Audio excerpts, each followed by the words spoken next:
Hello, this is Joe, which is astrophoto.com. Today we're going to be talking about periodic error correction, how to set it up in your mount, and some good advantages to having it.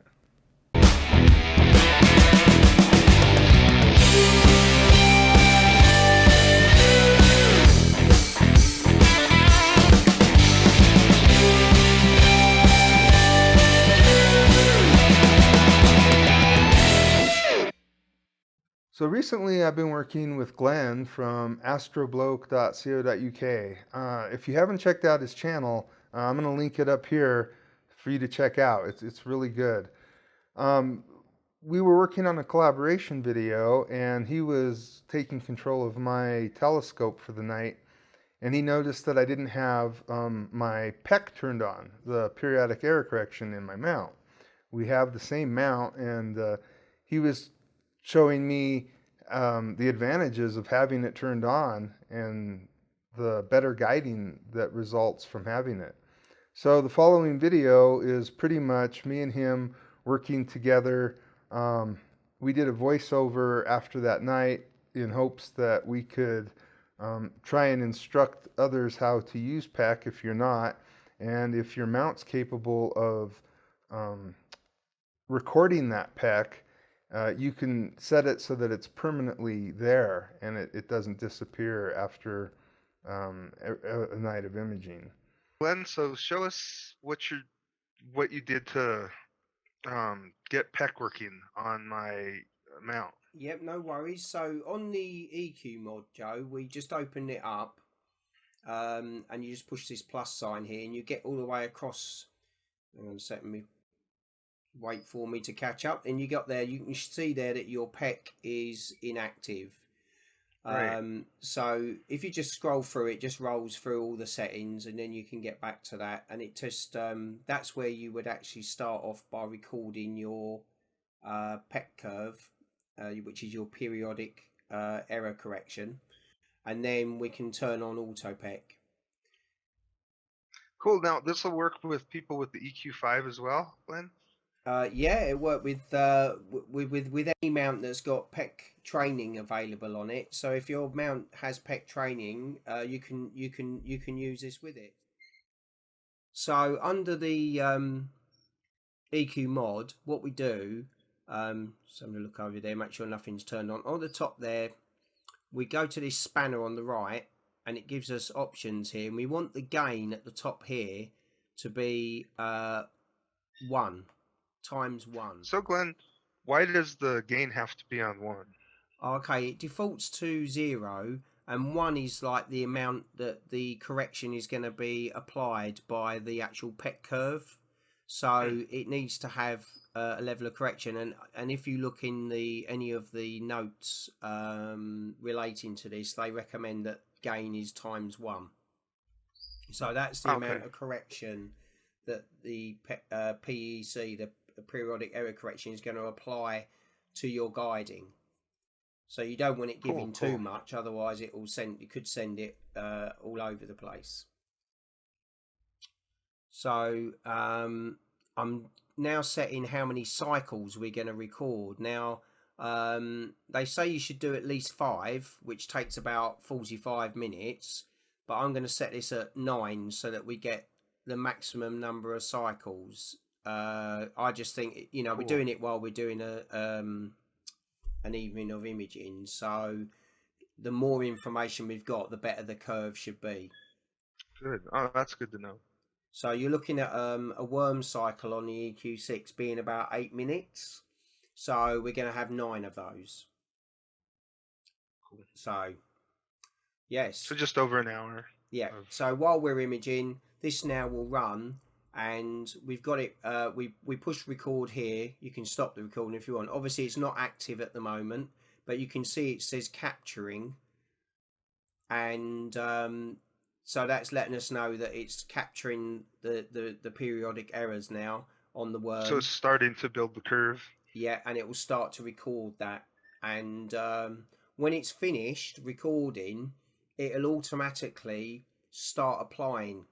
So what will happen is that PEC that says inactive at the moment will become active, and it will actually show you a curve at the top section of that graph there. You've got the two lines, the bottom line's being made at the moment, the top line will show you the curve that it's produced and apply it. Okay, Joe, so while that the autopec is recording, I thought we'd have a look at your PhD2 settings, because I noticed that the aggressiveness is the default settings, isn't it? It's 70 and 100. That's correct. So I've made a few changes to help the guiding because I was getting too many corrections, but there is room for more, and I haven't played with them. So give me what you got. Okay, Glenn. let's see what we can see if we can improve anything. Right, Joe. Just I think we got distracted by one of the subs coming through there, but I think what the changes I made was I brought your aggressiveness on the RA down to about 60. And the deck we brought down to about 80%. That sounds correct, yeah. So now tell the viewers though why that's why we want to bring this down. well, looking at your corrections there, if you look at the RA particularly, you can see that you've got a correction going in one direction and then it's correcting in the other direction, and it keeps repeating that, which kind of indicates that you could be overcorrecting. And so by bringing the aggressiveness down, you're not pushing it past its point. I just find I've found with experience that by bringing the aggressiveness down, it does tend to smooth everything out a lot better. And again, it depends on your mount, but and there's different arguments and schools of thought on the timing of your exposures on the guide camera. So I noticed that you changed the exposures from 2 seconds to 2.5. Yeah, sometimes that can help. 2.5 seconds, so it's not correcting too often. Give it a chance to sort of settle. Some people say that you can end up chasing the seeing if you do it too quick. There is also people that, especially with the Celestron AVX mount, is that they actually guide really quickly because they got a different style of gearing, the way their mounts work, and they actually benefit from very, very short exposures, like half-second corrections, and it makes them guide better. I have tried that technique with the EQ6 and it went all over the place. It just didn't work. So I find between 2 and 3 seconds have worked best for me. I have pushed further and gone longer, but I've not seen any improvements. So I normally sit around 2.5, and depending on the night, if the guiding's not going well, I might try shorter. Or I might try longer, and I'll go down to 2 or I'll go up to 3. If there's an improvement with either of them, I'll stick with that. If I don't see any change, I'll stay around 2.5. That's what I generally do. Okay. So you make like half-second adjustments? Yeah, it doesn't really need a lot more than that. And the other thing that I do as well, if I feel that my guiding is not going as well as I want it to be, it could be down to bad seeing, but what I'll do is I'll run a guide assistant, and one of the things that I was advised with the guide assistant by somebody that I know that does really, really good guiding, which is you must let the guide assistant run for at least a complete worm cycle. So you're looking at a minimum of 8 minutes, but 8 to 10 minutes, and then let the guide assist do its thing. If you do it with the minimum and 2 minutes... That's for the EQ6, right? Yeah, but if you do it with the minimum of 2 minutes, which it suggests, I don't think you're getting as good an assist as it can give you. So that makes sense. Yeah. I found that the results have been better if you do it that way. You can see at the top there on that eqmod, Joe, that curve is slowly building. You can see it getting bigger on the... on that bottom graph. Yeah. So looking at that now, that does seem to have flattened out the curve a little bit to what it was doing earlier. The corrections don't seem to be as aggressive. Right, yeah, And it the looks a numbers lot look a smoother. little bit better. So that's good. I think the multi-star guiding has been a big improvement with PhD2. It's still yeah, I love it. Is it It's made still a huge development difference. though? The It's curve. not the actual Correct, release. yeah. And I normally don't do development software, as you could tell with my version of Nina. But in this case, it's worth it because of the multi-star guiding. Yeah, I think definitely in the UK where we get quite a bit of humidity and the seeing can be quite poor. It really does help us quite a bit. Okay, Joe. So that recording is just about to come up, and there's your PEC curve. Cool. Yeah, that looks nice. I think that looks smooth from ones that I've seen before. And if you look here, you can see it says correcting, and then under your guiding, it rather than it just saying sidereal, it says sidereal and PEC. Nice. Do you say sidereal or sidereal? Sidereal. I usually say sidereal. Sidereal, that's the one. Yeah. Is that a bit like aluminum? Aluminium? Hey, yeah, exactly like that. Yeah, I don't actually know if it's sidereal or sidereal. I really don't know. Honest with you, I always say sidereal because I hear other people say it that way. Well, it's that plus PEC, as you can see there. So now you know that the autopec is running. And so let me ask you: Will this save now? Is this what they call permanent PEC? Yes, it's there. But the only thing with the autopec is that if you do not park your mount at the end of your session, you'll lose it. It won't remember it.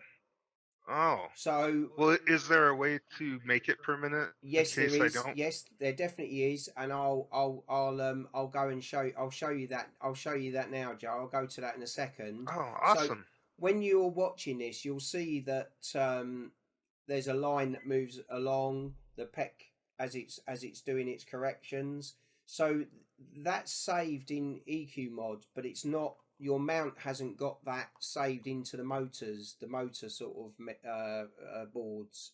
So what we're going to do is there's a process we can go through to actually transfer this PEC curve into the motor boards. Okay. Now before I show that, there is another thing that people can do. You can just if you've got a nice curve here. You can just transfer that straight across and make it a permanent PEC. The other thing that you can do is there's a program called PEC Prep that you can download from the eqmod site. And what that allows you to do is to actually, if you record several autopecs, you can load them all in. And what it will do is it'll average them out and make you a smooth curve made of an average of all the curves you've got. Oh, nice.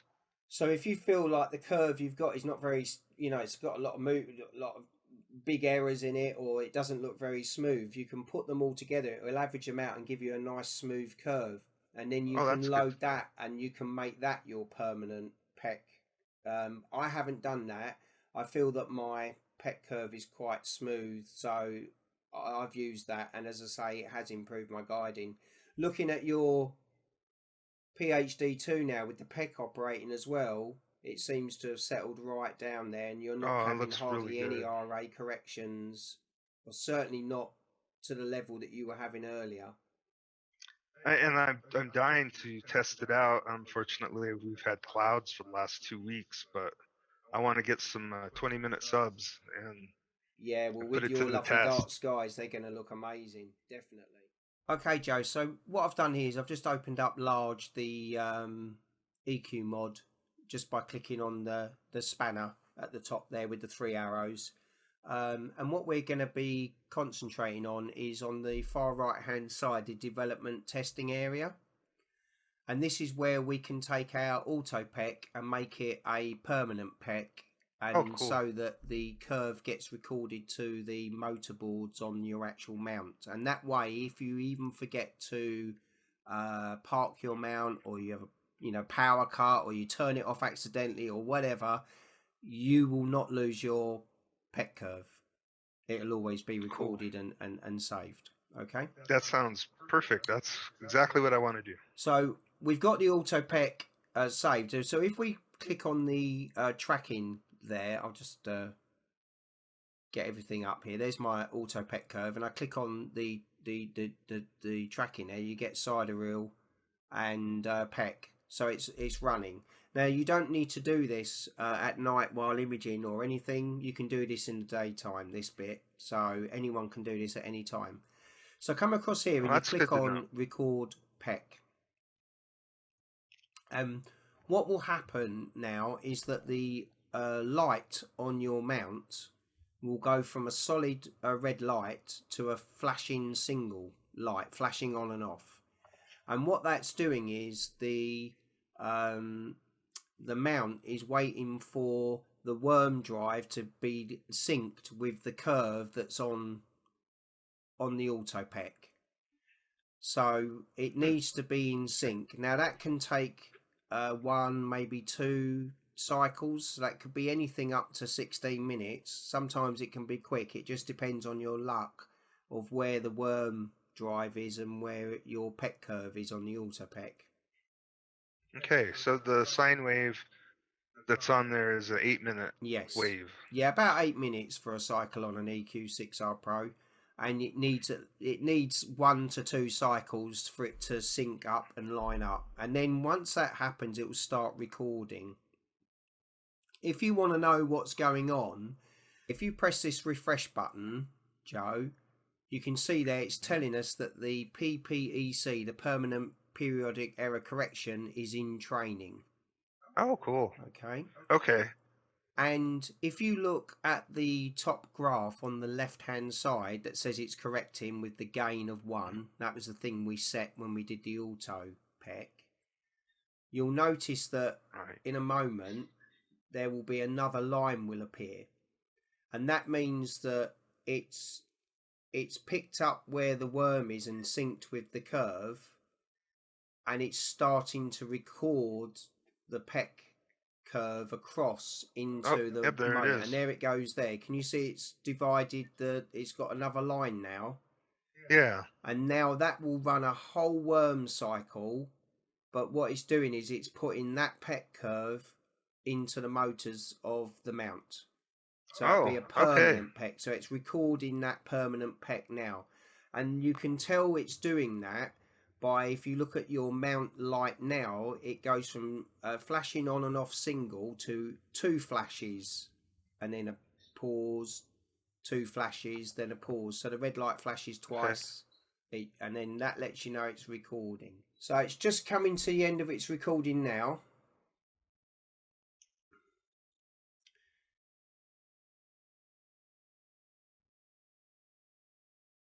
Okay, and it's all gone. So that means now it's done the recording. When you fire up your eqmod to start your guiding, and you go down to your tracking, you would open this up and just make sure enable PPEC is ticked. And then when you start guiding, that should come up with PPEC is on, and your mount should have the red light should be flashing 3 times. Cool. Okay. So once you've got that, you know that the PPEC is working. Okay? Nice. And that's it. The reason why that's jumping around at the moment is because I think I was actually parking the mount to turn everything off and turn it back on again. So please don't, anybody that's watching this, don't think that's what yours has got to do.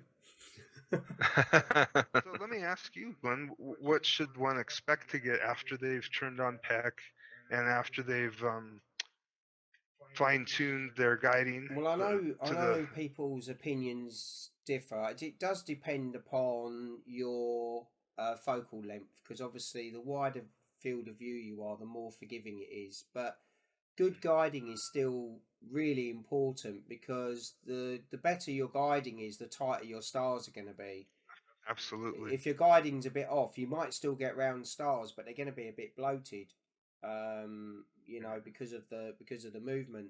I See, and know. I didn't realize that before until we started talking about all this, Yeah. and I don't think other people realize that either. That you know, they're getting round stars and 10-minute subs, and they think that, you know, that's what it should look like, but it in fact can look even better Yeah, if you you go can through this. definitely improve the image a lot, and also, I mean, being in the UK with the humidity and the seeing, which can sometimes be poor, and I live near the coast as well. Um, Good guiding, you know, it was something that I had to work on a little bit because it could be affected quite dramatically by the seeing. So it was best to have it as good as you could make it, really. But I know out of the box they say that the EQ6R Pro is sort of zero 0.7 to zero 0.9, but yeah, I mean, I've always felt that as long as you're below 1 arc second, you should be okay. Obviously, the best you can make your numbers, it's not going to hurt. Um, Sure. so, but I've Do you want to show the found that. viewers? Do you want to show our audience where we're talking the numbers we're Okay, talking about? Joe, I've So Glenn, just very quickly called up PhD2. I've got it on a oh simulator, but cool. it's not actually guiding at the moment. But I just thought it would be a good way of showing the areas that we changed the numbers on. Oh nice, yeah, it's a lot larger on the screen. Yeah, so you Eh, had the default. I think you had yours on 19, the actual minimum movement area, which I think you'd got from a guide assist before. Yeah.